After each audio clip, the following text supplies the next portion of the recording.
Zaman. Oman, strategically placed in the Arabian Sea, is situated between this little chokehold known as the Strait of Hormuz, which is one of the most strategic choke points in the world. Hormuz, at the entrance of the Persian Gulf, is one of the world's most strategic choke points. And as Eric mentioned, the Strait of Hormuz may close, and in fact, oil futures are spiking in reaction to the turmoil in the Middle East.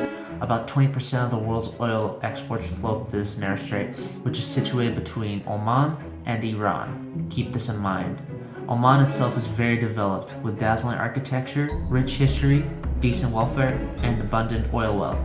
But if you went back 60 years ago, it wouldn't have that welcoming feeling.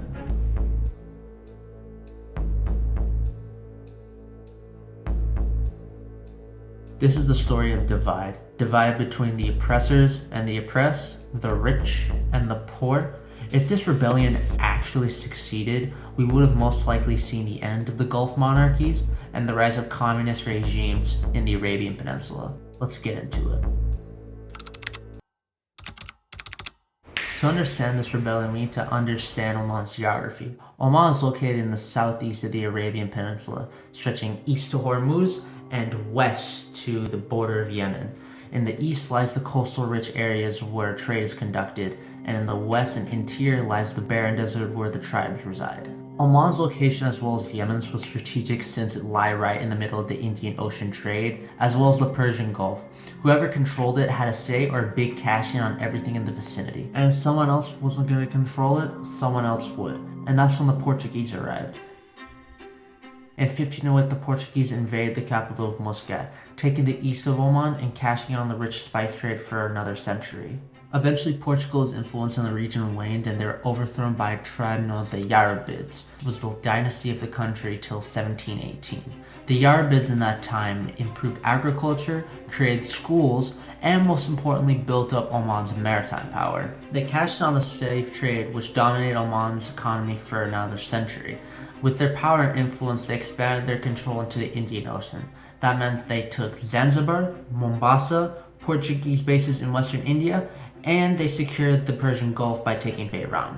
But after the last Sultan of the dynasty died in 1718, a civil war broke out between those who supported Saif bin Sultan II and Mohammed bin Sultan, and that lasted until 1748, where both actually died and another man came to power.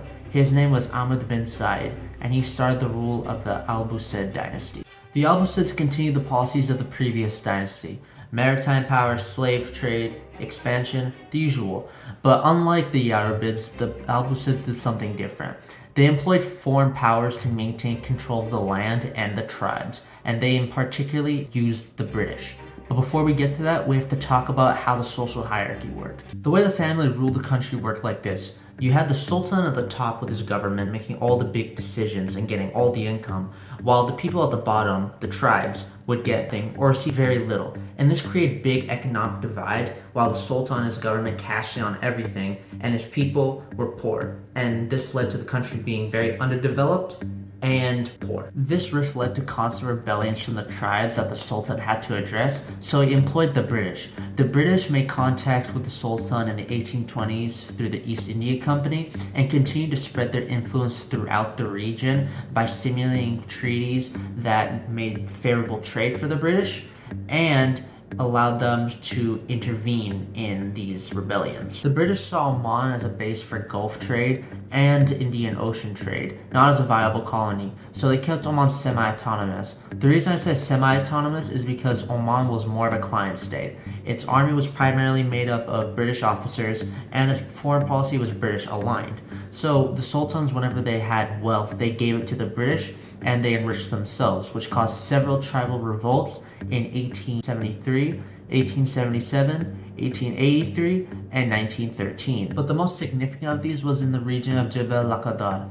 The then Sultan bin Tamur was a corrupt man. His rule was marked with authoritarianism and neglect of the nation. He concentrated wealth for himself and the British and squeezed the country dry. But this led to the most significant revolt in 1954, where the tribes of the interior rebelled for another 5 years until 1959. but this ended in failure. Timur tightened his grip on the country, putting the tribes into submission, but this only caused further discontent, and in the region of Dhofar, the people had enough, and in 1963 they revolted, marking the last civil war in Oman's history.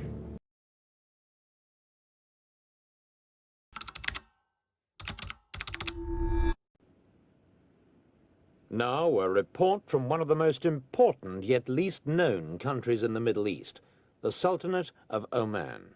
By 1965, they're ready and they launched the rebellion. The DLF, or the Dhofar Liberation Front, had three main objectives: make the lower classes, workers, farmers, and soldiers the backbone of the rebellion, kick out British imperialism in the region, and most importantly, overthrow the then Sultan Said bin Timur. The DLF was less of an organized body and more of a patchwork of different factions united against the Sultan's authoritarian rule.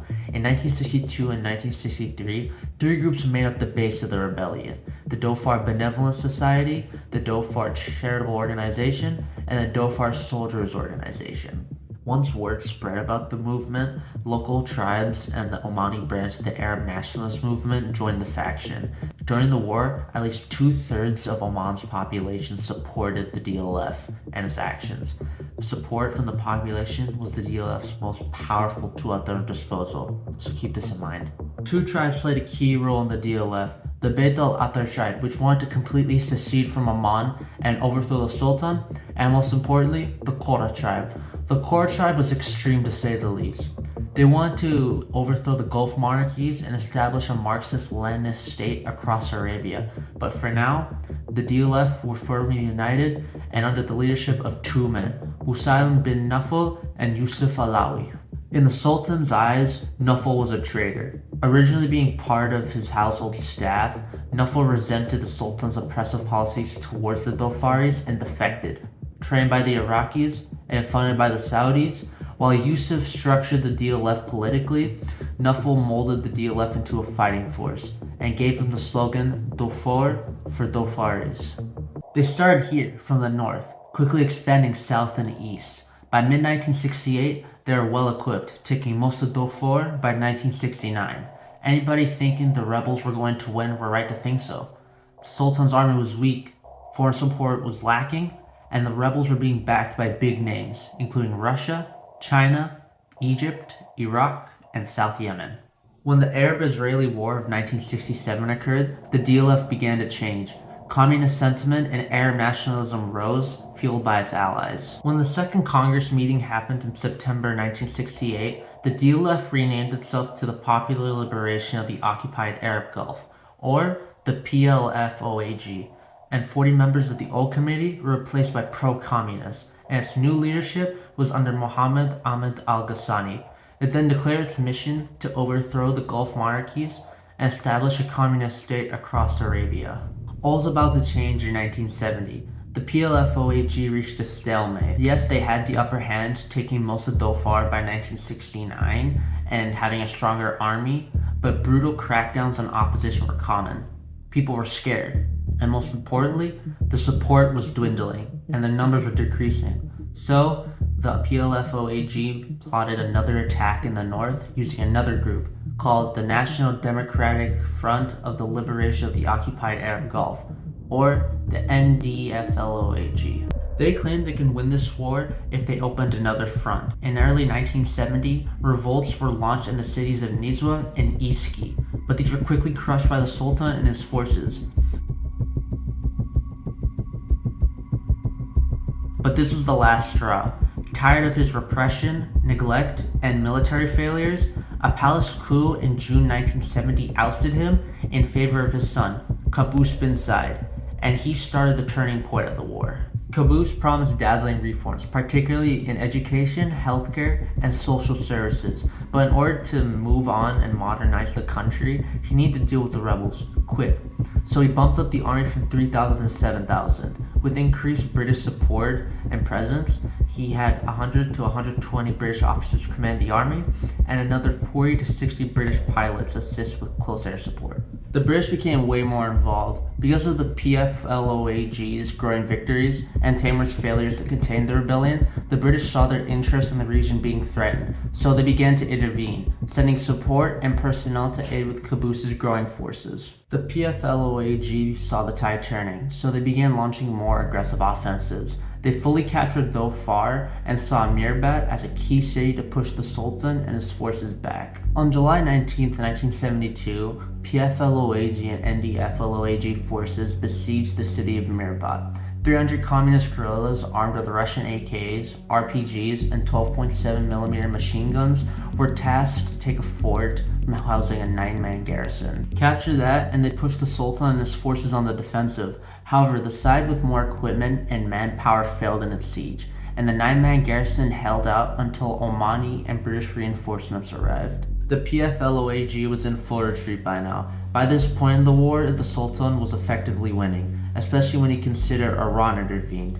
deploying 3,200 of their own troops to the battlefield. However, the PFLOAG didn't end there. With the Fourth Party Congress in January 1974, the group began to disintegrate. Factions became disillusioned with the current regime and split.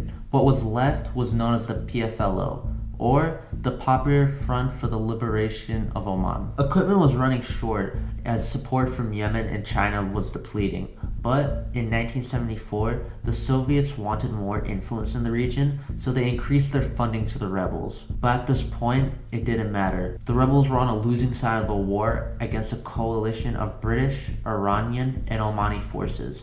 Support for the PFLO was non-existent at this point, and funding was running out. With this in mind, the Omanis, Iranians, and the British came together for one final push into the region, successfully overcoming the once formidable opponent of the PFLOAG in 1976.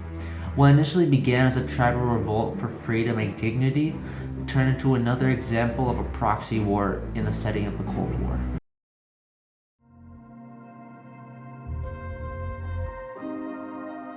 And that's the Dhofar Rebellion, a war that started as a fight for independence, but became entangled in the web of the Cold War.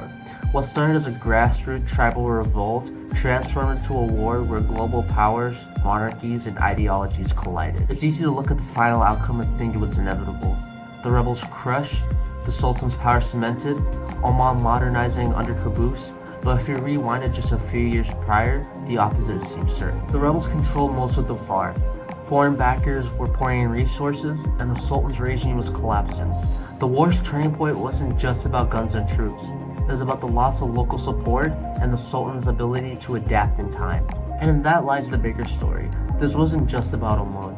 It was part of a wider struggle happening across the world, between tradition and change, monarchy and subject, government versus people, rich exploiting the poor. A reminder that if people are neglected, they'll do whatever it takes to be heard. History, as always, is full of close calls, and the Dhofar Rebellion was one of them. If you guys want more stories like this, like and subscribe. Thanks for watching.